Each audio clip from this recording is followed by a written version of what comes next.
شاهی دور فریادش میکنه، با مضحکه هم مینویسه، حزل هم مینویسه، شوخی هم مینویسه. میگه شاهی دور میبیایم و میگن سعدی تو حکیم سنت، حکیم امتی، شیرین سخنی، یک مصرع شعرگو قهرم کنه، دویم مصرع شعرگو راحت کنم. میتونیم که کرده، یگون شاعر مرا نکرده. و میگم خیلی نگاه میکنه شاه یاش، میگه میلش، میگه سرش که، و میگه مادرت کانی سخا بود میداد از پس و پیش، که دیگر همه حیران میشه و در دیوونگی میپیشه. مادرت کانی سخا بود میداد از پس و پیش. شاه امر میگه دارش زنی، با گدایان کم کم، با نوایان کم و بیش. و تاریخش هم گفتیم که مادر همین پادشاه یک خیمه داشته، دو تیرزه داشته، هم ای پیش مردم در صدقه میداده، هم ای خیمهش. این خیلی تاریخ دانی زیبا، این گونش بین شعره که این با ما معنای بیزه میفهمی، اوجود میگیره، دیوانگی میخیزن. لیکن مادری وای انسان همین خیلی سخاوت پیشه بوده است که از دو تیرزه خیر میکرده، هم ای تیرزه پیش میداده مردم، همون نان و همون برنج و همون روغن، هم از تیرزه عقب میداده. کانی سخاوت. برای همین عزیزا سعدی این گونه شخصیت که در این دوره این نسل پاک زندگی کرد، این نسل پاک آمد، دنیا را میگرده. و حضرت شیخ سعدی چیکار میکنه؟ میرسه به ملک قاشغر، که یک از نسل‌های پاکی مردم ما فارس و تاجیک سعدیه. به ملک چی میرسه؟ قاشغر در چینه، یکی از کشور و یک ولایت‌های چین بوده او زمان. بین که حضرت از شیراز، از این ملک کجاها سفر کرده میرسه به ملک قاشغر، که در اوجه یک کس زبان عربی را خونده است، صرف نحو میگن، نحو خونده است. ضرب زیدون امرن، زید امر زد، گفتم خیلی مثالا هست. و یک نگاه میکنه و میخنده، صحبت میکنه. بعد از اون میگه ای مرد، بین مغول و بین خوارزمشاهیان و بین ضحاکیان صلح شد، حالی هم شما در نحو زید امر صلح نداده؟ زید امر زد. گفته که این میخنده. بعد از اون میگه تو کی قدر شیرین سخن؟ میگه از زمین فارسم، میگه از اون نسل پاک و از اون ذریه پاک ها. میگه بله. میگه من تو یک چیز گوم، همون انسانی که میخوند همین کارا. میگه چیز؟ میگه آیا از همون ملک سعدی رو میشناسی؟ که بین که نامش از آسیا کجا رفته بوده؟ چین. خشا به حال آدمه که نامی او را به نیکی گیرن. میگه ملک ای شیراز نامش کجا رفته بوده؟ خودی که چین. و میگه تبسم کرده، همین جوش تشیشتن ده گفتم این شعره، طبع تو را کز نفسی نحو کرد. تو گفتن نحو ده مشغولی، صورت صبر از صورت ما محو کرد. تو نحو ده مشغولی گفته صورت تر، گفته بین ما در چی همون مناسبت ما و همین کاریم نحو، همون علموی مقصد دیگه زبان شناسی ده تو مشغول شدی و رابطه را قیچی کردی قدیم و یه بار ما خودی و نخوردی. ای دل اشاق بدامی تو سید، ما به تو مشغول و تو به امر زید. میگه در جوش میگه یک صحبت حضرت کرد که ما مشتاق تیمت امر زید گفته گشتی. بگو تو سعدی بله. و میگه آمده چشماشو بوسی، دستاشو بوسید، قچاق کرد، گفت ای از نامی تو در تمامی بزمی این شاههای ما و شاههای چین از تو میگن و میرقصن، از تو میگن، عشق تو میگن، از نامی تو میگن، از دینی تو میگن، از او خاکساری، از حقگویی های تو میگن. بین که خداوند وقتی نام انسان به نیکی بره، بین که از کجا به کجا میبره میرسانه. بعد از او میگه چی سعدی را به او درجه بالا رساند؟ چی حقگویی هاش؟ نه هر کس حق تواند گفت گستاخ، هیچ کس حق رنگ بی ادب گفتن نمیتونه. حضرت سعدی در حقگویی رنگ بی ادب گپ میزده. میخوادم بی ادب است کو حقگویی را حضرت سعدی رنگ بی ادب گپ میزده، نه ترسیده میگفته. حتی همون زمان ایلخان ها و شاه های کلان مغول که چقدر ظلم و استبداد در زمین فارس آوردن، حضرت نترسیده گپ میزده که نه هر کس حق تواند گفت گستاخ، سخن ملک سعدی را مسلم. این سخن حق خدی گفته میان دنیا را میشکنم. یگان چیز رنگ گپ چیزی زور نیست برادر رو. شما بینین که یک سخنه یک زن و مرد جنجال میشوند، میگیره زنش 3 طلاق میکنه، یک اویله میشکنه. هم خلاص یا نه؟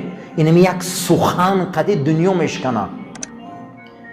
سخن ملک سعدی را مسلم. سعدی گفته با سخنش دنیا را رام میکنه و در دوام داده و ما من ظالم الا و یبلا. ای ظالما میگه، ای ظالما، ای کسایی که امروز شما در ریاست قدرت رسیده، مغل اشاره میکنه. این سخنش تا روز قیامت های. و ما من ظالم الا و یبلا. ای ظالما، شما نگوی که امروز ظلم میکنی. و این تبلا یوما بی ازلما. یعنی روز میشه که یک ظالم تری دیگر میبیام با شما در راهبری میکنم. شما نگویی که من همین خیل میکنم میگردم.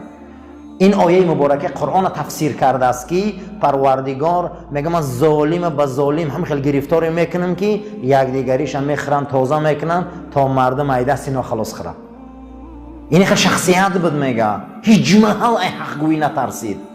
سخت میگو، کده میگو در چهره انا مغلا، انا همون هایی که سرزمین فارس و شیراز به خون کشیده بودن. برای من عزیزا، ما را تعلیم داده است این نسل پاک، این زوره پاکی در همه جا حق غلبه میکنه. در همه جا ید الله فوق ایدیهم گفته است. ای ظالم میگه از تو نیروی قوی هست، با اون نیرو بالای تو یک ازلم، یک ظالم تری دیگر حاکم میکنه، یا ظالم تری دیگر بالای سرت میبیاره. حرامش باد ملک و پادشاهی. در بستان میگن حرام باد برای آدمی میگه صاحبی و ریاست و پادشاهی به پیشش مدح گوین از عقیب زم، پیش تعریف کنن تا آخران گوین این آدم بدبخت نیست.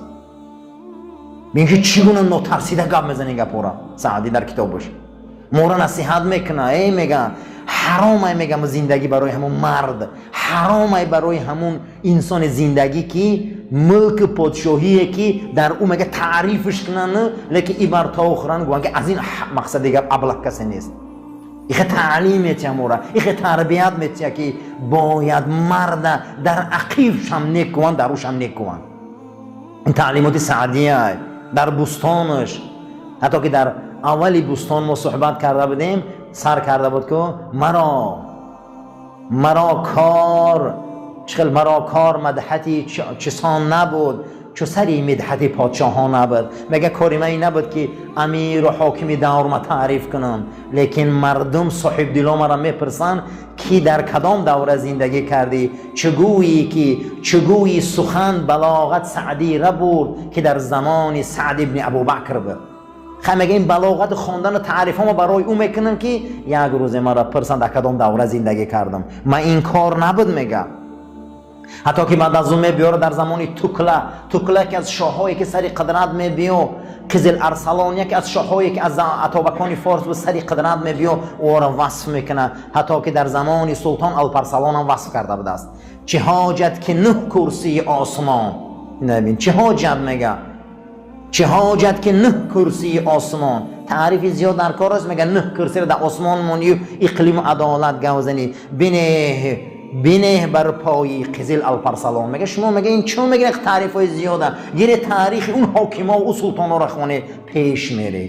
چرا؟ برای که حضرت در زمانی بزرگترین سلطنت سلجوقیا عمر بزر سر برده بوده. حتی از حاکمان همون دوره ترک این فارس نیکی یاد میکنه. برای چی؟ برای اون که برادران این دنیا به عدالت آباده، این دنیا به حق آباده، این دنیا به وصف نیکی آباده. بینین که این خودش از اون سلطنت فارس و از اون اتابکان فارس از زمان سعد ابن ابوبکر زنگی قصه میکنه. زنگیان دوام سلاله سلجوقیان از اونها وصف میکنه. میگه شما میگه این قدر وصف نکنه یک انسان 9 قدم بالا میبره و تختی او را 9 قدم 9 اقلیم میبره. اینا نکنه. گفته شما بیایی با پازنه تاریخ الپرسلان خونه، تاریخ وارا خونه، تعریف اون سعد ابن ابوبکر زنگی را خونه. برای که اونها چی بدن همشون، چی بدن همه اونها؟ نسل پاک یادگیره میگه از این، از عدالت و از این کارها را. وقتی که میگه در همون دوره توکله گفتنی شاه فارس از اتابکان فارس بود، از پادشاهی دست کشید. از پاچه‌ای چیکار کرد؟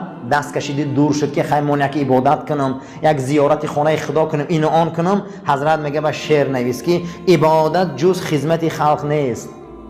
یگان عبادت از خدمت خلق بزرگ نیست. گفته ای تکلا بخیر جان، ای شاهان زمان اتابکان فارس بخیز ایجاد، عبادت جز خدمت خلق نیست، نه سجاده و تسبیح و دلق نیست. شما عبادت فقط تسبیح و اون لباس سفید و اون ساله سوزه نبینه گریه کردن. عبادت برای پادشاه بوده خدمت خلقه.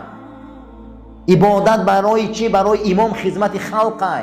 عبادت جز خدمت خلق نیست، نه سجاده و تسبیح و دلق نیست. تو در حکومتی منبری خیش باشه، برا در همون جا بشین در منبر بلندی، چو در خاک اخلاص و درویش باشه. خاکسار که خطا درویش بودی زندگی که نگه خدمت خلقه که.